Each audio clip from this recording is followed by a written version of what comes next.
Now today, I'm going to talk about a very trivial yet sensitive topic that most business owners and even marketers have a bit of a problem with, and that's pricing your products.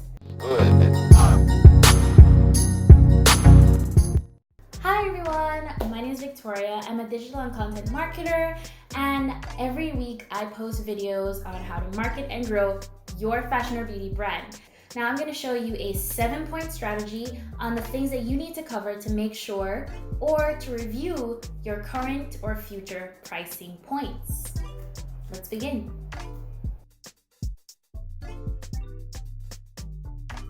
If you want to know a little bit more about your target audience, I find the best place to start is to build a buyer persona. Now, buyer persona is a list of characteristics that your ideal buyer has.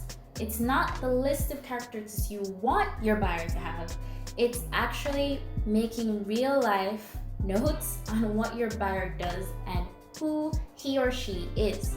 For example, if you want it to be very brief, you can list their age, their location, their income, and a few of their interests. But if you want to be detailed, you're going to be talking about their day-to-day life, statistics, in-depth analysis of their income, what they buy, what they don't buy, what they like, what they don't like.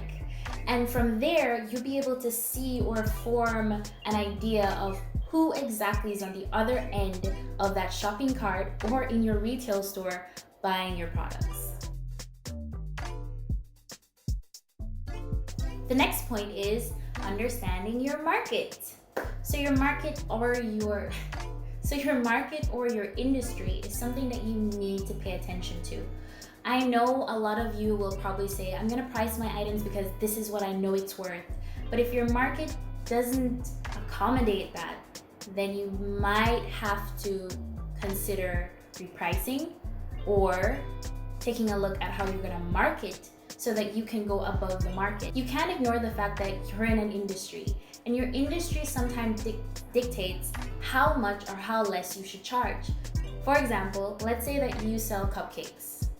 Now, one person sells cupcakes for $2 while you sell your cupcakes for $100. Now, there's nothing right, know your worth, know your price.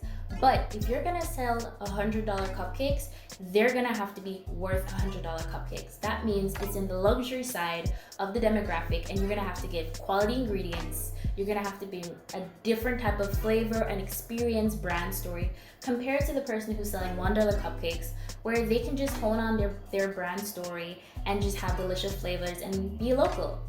So how you price is very important. Again, it affects your marketing, and you have to know your market. What's the highest value for the product that you're selling? What's the lowest value for the product you're selling?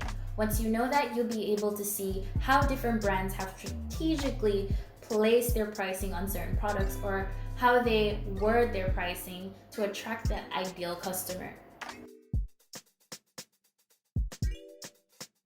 Now, the next is to know your competitors, whether they're local or international. So you see the transition. Before, I wanted you to know who your ideal buyer was. Then I wanted you to know what your market was. What's the highest, lowest selling point? Now, I want you to take a look at your competitors. Now, taking a look at your competitors' pricing does not automatically mean that you have to sell lower. No, in fact, it's quite the opposite. What it means is you now have a gauge of prices that you can choose from, and you can strategically plan your pricing, your marketing, and your products in a way that appeals to your customers or your competitors' customers, so you get more attention, more traction. That's why I said take a look at your competitor. If your competitor is selling, for example, 7 bottles of skin lotion for $300, but you know that you can sell a month's supply for exactly $500 or $400, then that gives you the advantage. So it's neither that you have to have your prices lower or you have to have your prices higher. It's knowing how to use that information as an advantage for your own pricing strategy. Next point, quality over quantity. The quality of your product and the quantity affects how you price. You know what it takes to make your product. You know how much fabric, you know how many ingredients, you know the bottle size, you know the time it takes to label, manufacture, bottle, everything, you know. So based on that information, what you're gonna do is create overhead costs. So how much is it to purchase this material? How much is it to purchase that person? How much is it to pay for labor? And that labor price also includes paying yourself. If you're a fashion designer and you sew your own clothes, or if you are a home-based skincare brand and you make the products yourself, you have to pay yourself for your labor, or you're cheating yourself. So knowing those costs and then finding out how to break even. I've included a formula in the description, and you can use that to find out how to break even, which is really important. Breaking even means you find how many units or how many products you need to sell in order for you to be making a profit. And that calculation, that formula, is going to open your eyes to how much you really should sell and the quality of your product as well. So take a look at that. Quality, quantity. You can price it for both, or for quality or for quantity, but as long as it's going to help you to break even and make a profit, because at the end of the day, that's why you have a business. That's why you're figuring out your pricing. You need to make a profit. So quality, quantity, learn how to break even. Number 5, be prepared to brand at cost. Let me say it again. Be prepared to brand at cost. Now, what does this mean? Your brand's personal message, your brand's marketing message, anything that surrounds your brand has to also resonate with your price. You can't be selling t-shirts for $500 and then advertise that you're an affordable website with affordable prices. No. And you can't push your brand message as being high maintenance and exclusive when it's $4, $2 for a t-shirt. There's a disconnect. So you have to make sure that how you price your items and your brand's message, its standing, they both communicate with each other in a way. Otherwise, you're gonna end up spending all that money and time marketing and trying to attract a certain niche of customers, and when they reach the checkout point and they see the price, they leave. That's gonna drastically stop conversions, sales, and it's just gonna turn people off from even re-engaging with your brand. So make sure that your branding and your pricing both resonate with each other and you're not confusing your customers. I'll say it one last time. Be prepared to brand at cost.